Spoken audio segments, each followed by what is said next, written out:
I really enjoyed this conversation with Jared Broughton. He was really amazing to speak to. He was okay, so let me just tell you a little bit, okay? He is a running coach, and guess what? He's blind. He's legally blind, and he's a running coach, okay? He's been running for 17 years.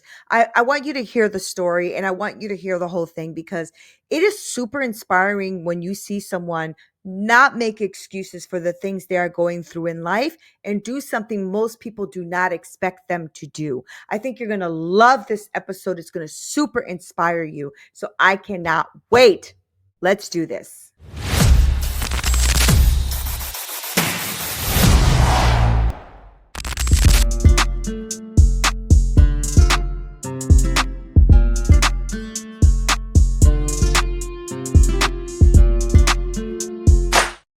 What's up, y'all? This is Neena Perez, and this is Straight Talk, No Sugar Added.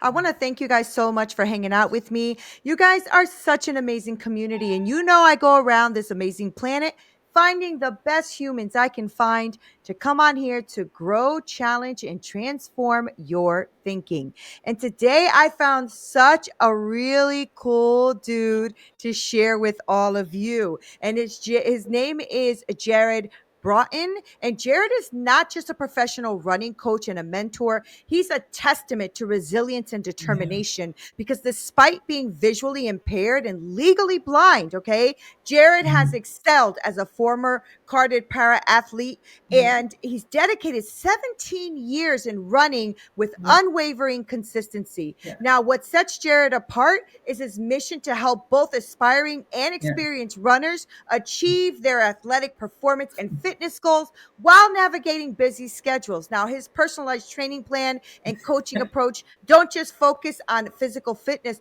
but also on your mental well-being and your longevity with health. So Jared is about boosting your potential without fear or injury or any pain or any of that. And what I love is that you guys and I have no excuses because Jared is going to give us an inspiring conversation about running and coaching and really overcoming challenges. Jared, thank you so much for being on Straight Talk. How are you?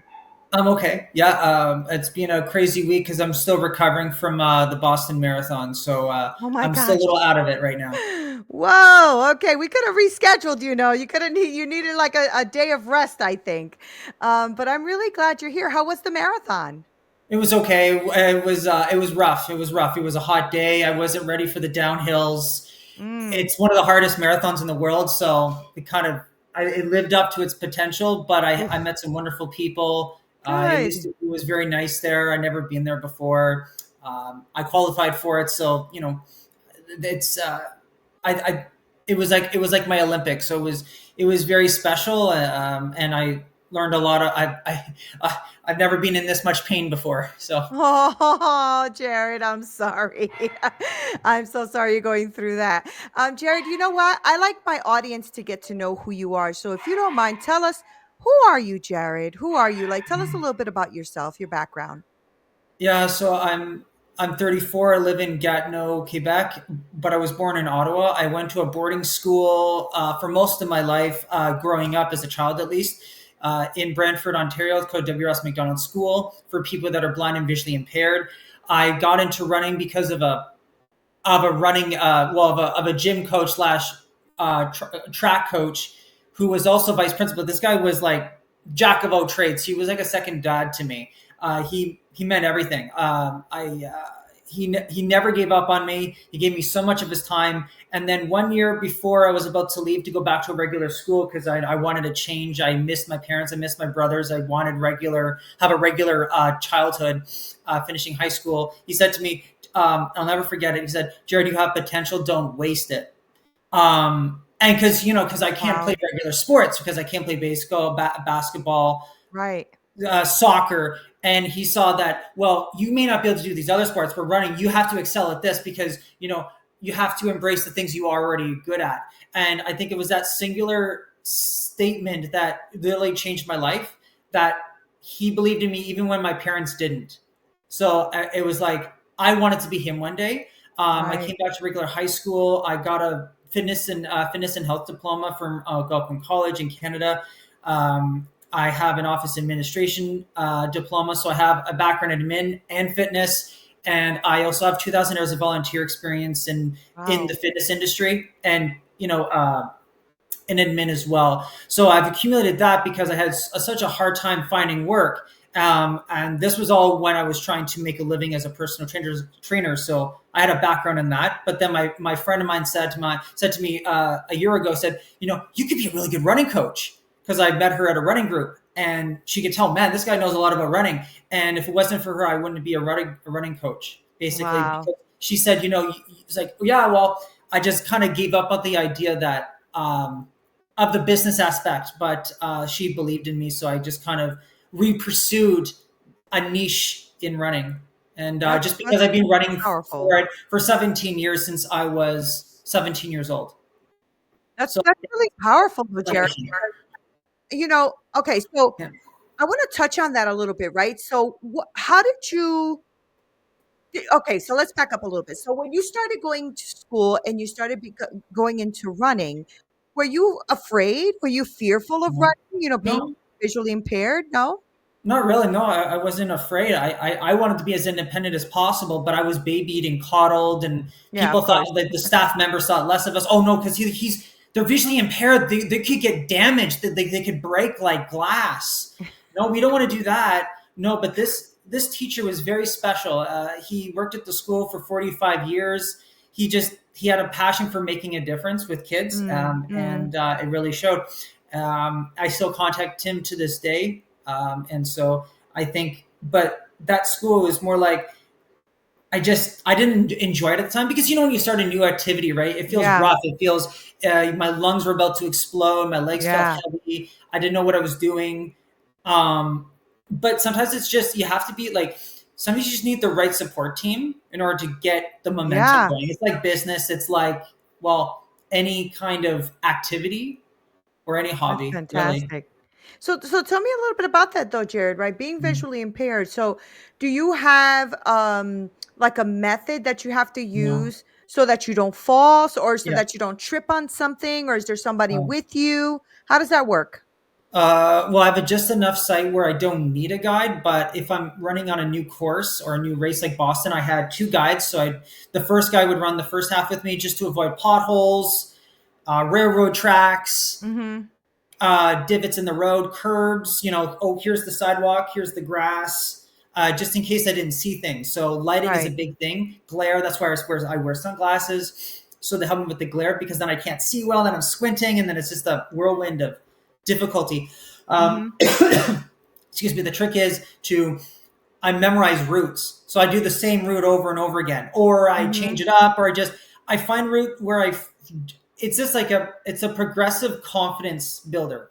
That's the Mm. only way I can explain it. It just, over time, I just memorize where every single pothole is, and I don't Mhm. think about it anymore. So it's like I'm kind of going Mhm. autopilot. So I'm not a big fan of sightseeing, because I can't appreciate it. So when people are like, oh, I'm going to go Right. to Berlin, I'm going to go to Chicago, I don't care. It's just a big city. It looks like New York to me, right? Right, right, Like, right, right. to me, it's like I go for the experience of running and meeting people. I don't Mm. go for sightseeing. So it's just, I have a very unique perspective on running for You that do. aspect alone. And Yeah. so it's more like I learn to zone out, because I have to force my memory to think about where the footing is, and cars, and all these other variables, which is why I use my treadmill when I'm having an off day, or the winter and stuff like that. I could go on, Right. Yeah, no, that's good. So tell me about, you said even when your parents didn't believe it, or your mom didn't believe in you. So I'm just wondering, how did you overcome in your own mind, all of the obstacles, right? Because being visually impaired is tough. And especially if you're gonna be a runner, right? I mean, I think but that that's something we all look at and go, "Whoa, how is he doing that?" Right? Most yeah, of us yeah, don't most of us have full sight, me included, and don't run at all. So yeah, yeah. so so tell me a little bit about how you've overcome those challenges. Like, what is it that is in you, or what is it that was a aha in you that you were like, "You know what? I'm not going to let this be like a deterrent for me." Tell me a little bit about that. I guess, well, it all kind of started when I was a chubby teenager, because my coach, he gave me, I did the track team, I did cross country. It's like, come on, we want you to do an activity. and they were like, Right. it was just, I didn't enjoy the teaching aspect. I didn't enjoy the educational aspect until I came back to school in post-secondary. But I had very influential gym teachers growing up.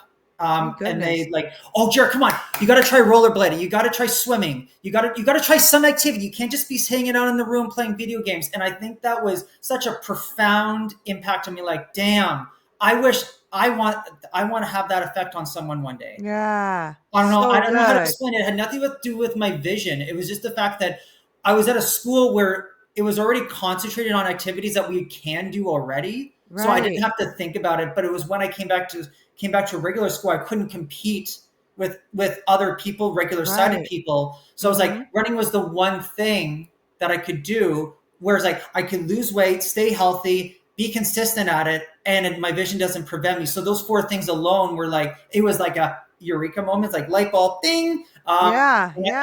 I didn't give it a second thought. I tried cycling. I've had a lot of injuries cycling because I'm going too I'm fast across the sure. ground, right? Right. It's like, Right. see a puddle, a tire goes in the crack, and boom, I'm down. So Right. it's like those things where my depth perception is not good enough to do those things at a high level where running I Right. can.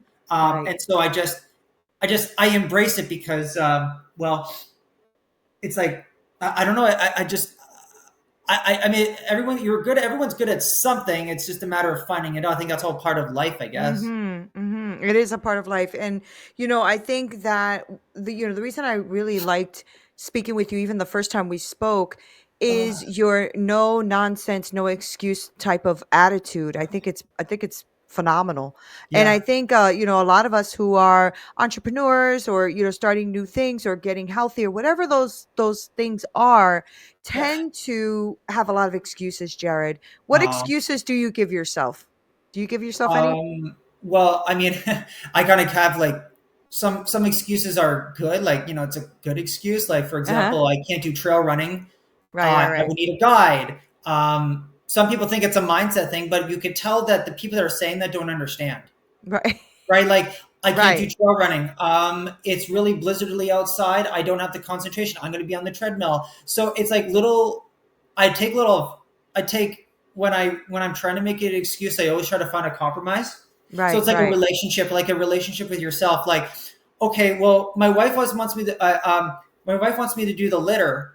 So, is there an other thing that I could do to compromise for that, or we compromise with each other, right? So it's like, let's have to say this, like, okay, if I do the litter, we get to watch this movie, my movie. I want to watch this movie, but if I do the litter, that's the compromise, right?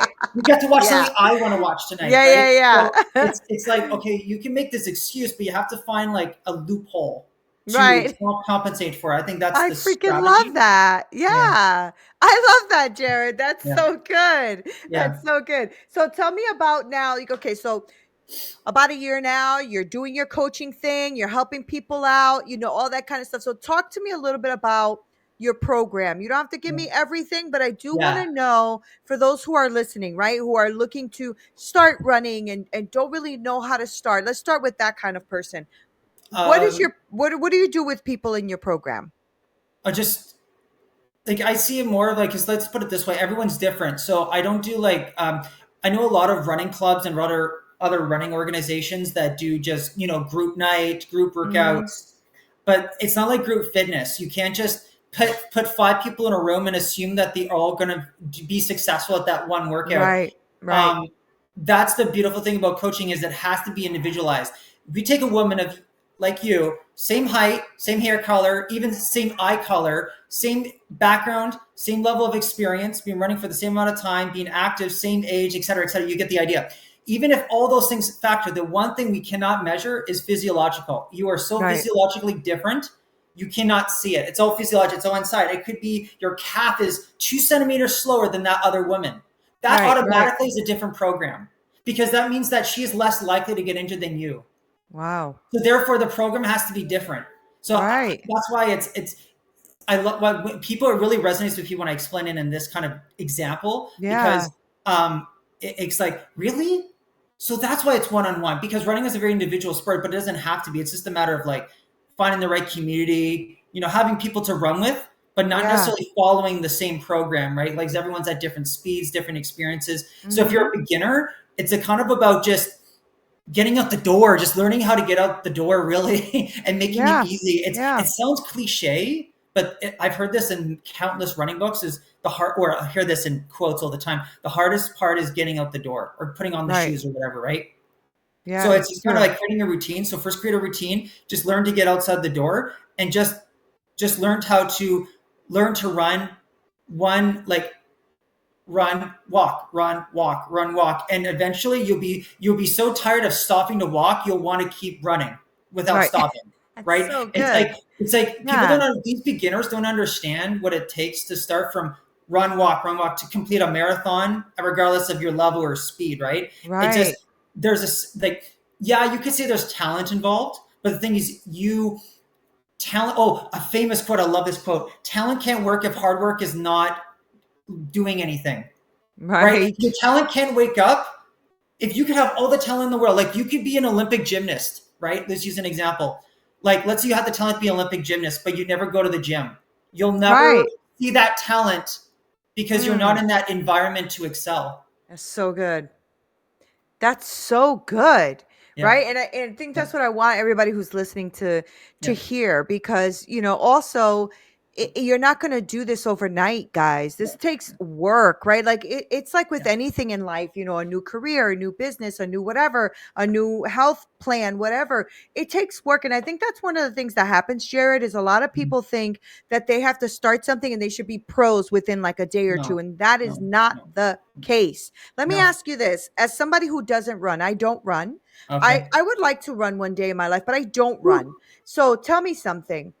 For somebody who is new at this or listening to you for the first time or just saying they're scared because they don't know what to do or how to start, what do you do to encourage them? Like I know this is individualized, but what do you do Yeah. to encourage someone to want to move out of their own way? Um, I think it's just forcing to find their strengths. Like something that resonated with me, like I did an ad hoc session because someone didn't want coaching. They wanted just some drills and some exercises Hmm. because they were a triathlete, but I don't train triathletes. But she wanted my expertise on running, right? So I just met up with her for one session. She paid me a good amount just for one session. She just wanted to learn from me for one session. And I think it Right, was when I said to her, "You have a lot of potential," that it resonated with her. And all of a sudden, she started putting a good word in for me. It was just kind of right, like purposely finding her strengths. Like no one like okay we like let's use the workplace for example. We focus so hard on trying to fix what's wrong, we never focus on validating what's good. Like, Nina, yeah, you have such a fantastic podcast, Nina, as opposed to, Nina, I don't like the way you looked in that frame there, that right, shirt that does not match you when you were talking, and then yeah, it took away from what you were saying. See, right, that sounds like nagging, and that's not supposed to make you feel good. You know, right, right, right. there's something not empowering about that. Like, Mhm. I think what's going to push most people is that positive reinforcement. Like, I didn't realize I had good form, or geez, I Right, didn't realize I was faster than I thought. So let's say I'm running beside someone, and they're like, wow, that felt really slow. But then I tell them, no, actually, your split was actually faster. So right. it's like a mental trick. It's like Yeah, you're rewiring their brain without even talking about the physical part. right. Oh, so good. Yeah. So good. So talk to me about what your program does, right? Or how long it is or how, Um, stuff like that because I know you said that the woman who contacted you was a yeah. one-off, but I want to know what like somebody who's listening right now that may want to work with you, like Yeah. what does that look like? It's just like you could sign up for like a jumpstart offer. So it's just kind of like an offer to say, here's a foundation, like six Okay. weeks, and Uh-huh. it's at a lower cost. Or you could just do like you get half of what you would get, or it's like a sample, but it's like a cheaper paid sample, and Okay. then 6 weeks, and then you get the full subscription, and then I base my prices off people's situation. Okay. So And I do don't they like to have Mhm. prices on my website anymore for that reason because uh, it's just I don't like to scare everyone off. I give the resources based on the price. So the more resources I get, the more expensive it is. Kind of, it's kind of Yeah, common yeah, of sense, course, of right? course. So yeah, because So like you said, yeah, it's more individualized. So you have to it's speak to the individualized. person. Yeah, you Yep. have to speak to the person So before you recognize it. Yeah, but I'm just wondering, so you're saying 6 weeks. So for mm, somebody who's a beginner, what do you feel is like the length of time someone should be oh, doing well, that's this so that they can? Yeah, go ahead. well, 6 weeks. Yeah, that's a good question. But the problem is that it's so individual. This is where it gets very extra individualized because if you're a beginner, you have a lot of ground to make up. If depending on how long term like how big your goal is. Like if Got you it. want to like because there are two types of people. I'm going to get scientific here. I'm going to make it as simplified as possible. There are two types of people. There are high responders and low responders of training, and that's any kind of aerobic activity, cycling, Okay. swimming, cross country skiing. Um, if you're a low responder, you're going to take twice as long. I'm just throwing out a number here. Like Right. some people will take twice as long compared to you, for example, to get to a certain level, Right. even if the program was specific to you. Like, so Okay. your aerobic engine will take longer to develop than someone else. So it doesn't make you less of a person. It just means that you just take longer to grow. It's like the way we learn. Everyone learns differently. So Right. even if you took two visual people, like people that learn visually, and they process information at different rates. It's kind of the same thing with physiological adaptation. Okay. Um, Okay. so that's why it's like 6 weeks is a good foundation to kind of get an idea what I do. Like that's all Okay. it is. It's just there's no um, it's not like X marks the spot. Like X 6 weeks is Mhm. the Mhm. magical number. No, there's nothing magical about it. It's just that I want to give 6 weeks as a foundation at a cheaper rate, and just offer what I can, and then Does this one include on like one. them speaking to you one on one once a week? Does it Yeah, include? Okay, got yeah. it. So it's like they get the action plan. So think of it as like I'm like a running doctor. So I give you a prescription, so you follow an action plan. So instead of drugs, it's or you have to follow. Like I take away the guesswork. So Okay, you have this action. You have a program, and you follow it day by day, and I give you feedback on it. So if you only want that, then that would be cheaper compared to if I give you the free running resources, a strength plan, a mobility plan. A monthly check-in in-person sessions if you're local. So you like, for example, if it's in person, I can give you more value and more service than someone that's virtual because I can also do gait analysis, but that's also in person as well. So you can right. kind of see there's different tiers of the Yeah, kind of yeah. things I can do. So obviously a high ticket client would be someone that I could offer all those things I just listed. So if someone Mhm. just wants the program and feedback, that'd be a lot cheaper, right? Yeah. It depends on what your needs are and how much attention to detail what they want. um, Okay. yeah, Okay. it's and that's where I make it, but it's regardless it's still one-on-one. Yeah, yeah, yeah. Yeah, Okay. Yeah, it makes sense that it's one on one. That does make sense. So where in the world are you located? I'm in Ottawa Gatineau area. Okay. Just wondering, because I'm Yeah, like, if somebody's listening from Ottawa, they might want to say, hey, Jared, I'm local. yeah. All right. So, Jared, before I wrap up here, I do want to ask you how someone can work with you. How do they contact you? How do they, work with you? How do they follow you on social media? Because it's very inspirational what you're doing and how you're doing Yeah, it, and the way you are not making excuses for yourself. And yeah, therefore, somebody who's going to work with you is going to learn how to not make excuses for themselves. So, yeah. how do they contact you? Also, you can contact me at run number two potential at outlook.com. My website www.run2potential.com. My Instagram is run2potential, and then my Facebook is just my first and last name. And then I That's have a awesome. Facebook running group called Running Support Group. Oh, awesome. Well, Jared, I want to really thank you because Mm. it's obvious you know what the hell you're talking about because Yeah, you were yeah, throwing out stuff there that I'm like, okay, I don't know what that means, but I do know that it is going to be very powerful for whoever is listening who's been wanting to do some sort of program to get into running and health, and just thinking to themselves, I don't know how to do this or where to start. But Jared is the right guy if you don't want to make excuses, because mm, that is one of the things I think. that really hurts all of us is when we're really trying to get into a program or something that we really want to do, but we come up with too many excuses. And this Yep. is why I think having a good coach is super necessary. So, Because I just mhm, wanted to just close with the idea that yeah. there's no shortcuts in running. So it's like a diet, like losing weight. There's Mm, no shortcuts in running.